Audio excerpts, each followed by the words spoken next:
পঁচিশে বৈশাখের জন্য একটি ছোট্ট অনুষ্ঠান আমরা স্টুডেন্টরা মিলে আয়োজন করেছিলাম।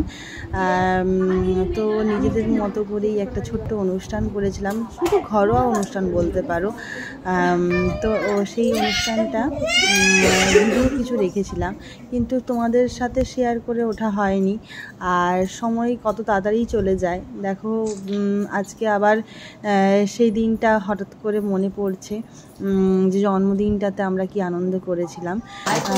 কিন্তু আমাদের ওই মাঝখানে কিছু সমস্যা বা নানারকম কাজের চাপে ভিডিওটা এডিট করা হয়নি, আর তোমাদের সাথে শেয়ার করা হয়নি। দেখো কিছু ছোট ছোট ক্লিপ রেখেছি, পুরোপুরি ভিডিও সবার নেই, তোমাদের হয়তো ভালো লাগবে। দেখো এই যে ছোট্ট পুচকিটা নিচে ছিল, মেঘের কোলে রোদ উঠেছে। আর সব থেকে সুন্দর লাগবে দেখো এখন এই পুচকিকে দেখে আরেক পুচকি, যেটা একদম মাত্র তখন ওর বয়স ছিল 7 মাস, ওকে দেখে কেমন লাগছে দেখো। তো ভীষণই মিষ্টি ছিল। আর সব বাচ্চারা যা হয় তাকে দেখে আরেকজনের ইচ্ছে করছে নাচতে, সেরকম। আর আমরা প্রত্যেকে সেটা খুব এনজয় করছিলাম। আর তারপরে আমরা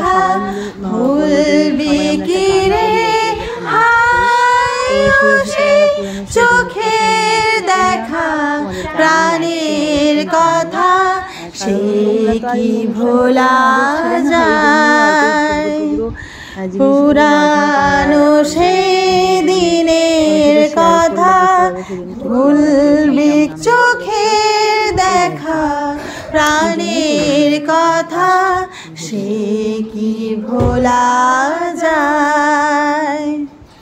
আয় আরেকটি বার আয় রে সখা। এরপর দেববাণীকে একটা ছোট্ট গান করার জন্য রিকোয়েস্ট করেছিলাম, আর ও খুবই সুন্দর গান করে।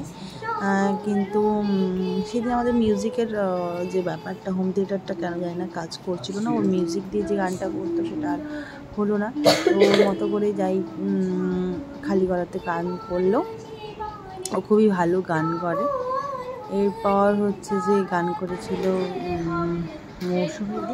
মৌসুমীদিও ভীষণ সুন্দর গান করে রবীন্দ্রসঙ্গীত, এবং গানের গলাতে মানে মৌসুমীদির গলাতে গানটা খুব সুন্দর লাগছিল।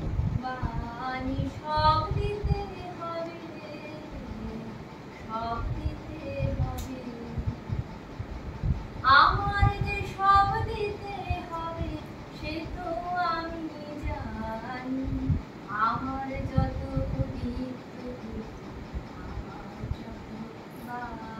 সব দিতে হবে, সব দিতে হবে।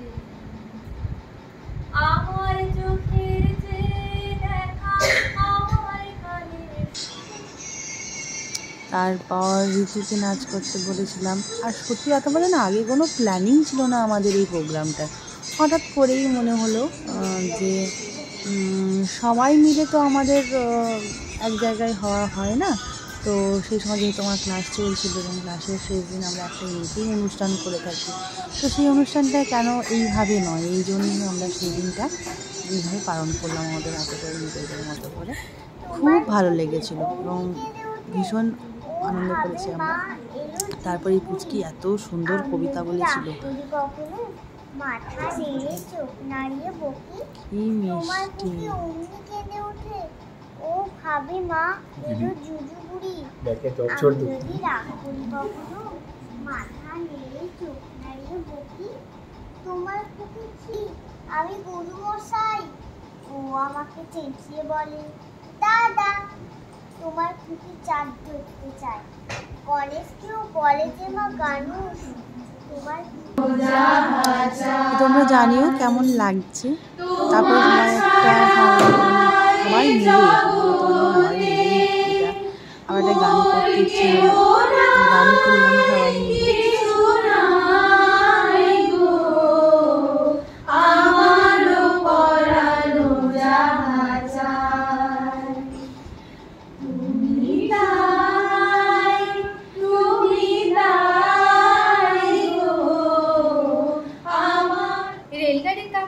এরপর মনীষা খুব সুন্দর কবিতা পাঠ করে, সেও কবিতা পাঠ করলো। আগে ওকে বারবার দেখেছি লাল রঙের শাড়ি, ডালিম ফুলের মতো রাঙা, আজ পরেছে কালো রেশমের কাপড়, আঁচল তুলেছে মাথায়, দুলন চাপার মতন চিকন গৌর মুখখানি তুলে।